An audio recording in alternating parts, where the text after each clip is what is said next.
24 तारीख को सवेरे हमारे नेता राहुल गांधी जी, भारत के बेटे राहुल गांधी जी भारत जोड़ो यात्रा को लेकर दिल्ली में प्रवेश कर रहे हैं। और मैं समझता हूं आज पूरी दिल्ली में उत्साह है और यही उत्साह पूरे देश में भी देखने को मिला, क्योंकि बात भारत जोड़ने की है, भारत को इकट्ठा करने की है।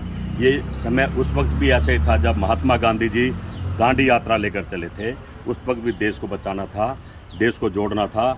और मैं समझता हूँ जिस तरह से राहुल गांधी जी काम कर रहे हैं, आज बच्चा, बूढ़ा, बुजुर्ग, किसान, महिला, नौजवान, हर आदमी उनके साथ चलने को तैयार है और हर आदमी चाहता है कि भारत मजबूत हो, राहुल गांधी जी भारत का नेतृत्व करें, कांग्रेस पार्टी का देश में परचम लहराए। और मैं समझता हूँ वो समय आ गया है। जिस तरह से लोग परेशान हैं महंगाई को लेकर, बेरोज़गारी को लेकर, अपने दिनचर्या के खर्चों को लेकर, तो आज देश ने सोच लिया है कि भारत जोड़ो यात्रा से जुड़ना है और जब भी कुछ कामयाबी मिलेगी। सरकार शोर मचा रही है, कोरोना का बहाना कर रही है।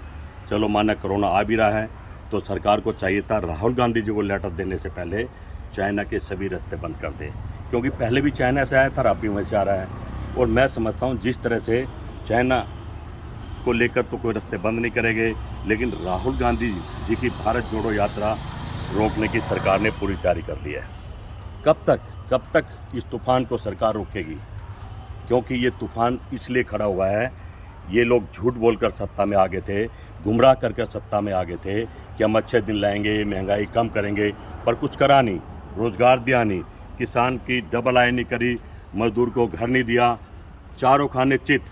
और जब भी लोकसभा राज्यसभा का सत्र आता है, पिछले 8 साल से मैं देख रहा हूँ, तो ये एक दिन पहले कुछ ऐसा सुगप्पा छोड़ देते हैं कि विपक्ष पूरा उसमें उलझा देते हैं, चाहे चाइना को लेकर चाहे किसी और मुद्दों को लेकर, सारा विपक्ष उसमें लग जाता है। और लोकसभा पार्लियामेंट ये पहले भी नहीं चलने देते जब विपक्ष में थे और अब भी नहीं चलने दे रहे हैं, क्योंकि अगर चलेगी तो उसमें चर्चा होगी महंगाई को लेकर, जीडीपी को लेकर, लोगों को लेकर, किसान को लेकर, महिला को लेकर, मजदूर को लेकर। और ऐसा लोग चाहते नहीं हैं।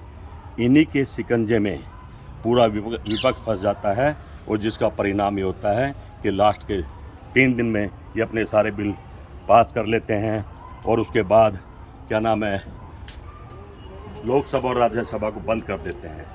पिछले कुछ साल से यही हो रहा है और हम समझते हैं अगर ऐसा ही चलता रहा तो इस देश को कौन संभालेगा, इस देश को कौन बचाएगा, किसान की कौन बात करेगा, मजदूर की कौन बात करेगा।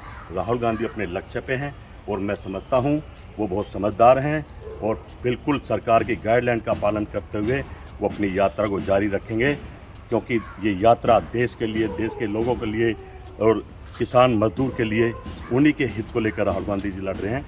और मैं समझता हूँ बहुत जल्दी अब राहुल गांधी जी के साथ पूरा देश जिस तरह से चल रहा है, देश में बदलाव आएगा और ये झूठों की सरकार इस भारत से बाहर जाएगी। ये अंग्रेज़ों के पिट्ठू हैं, पहले भी अंग्रेज़ों की चमचागिरी करते तो आज भी कर रहे हैं। इनको बाहर का रास्ता दिखाना बहुत ज़रूरी है। जय हिंद।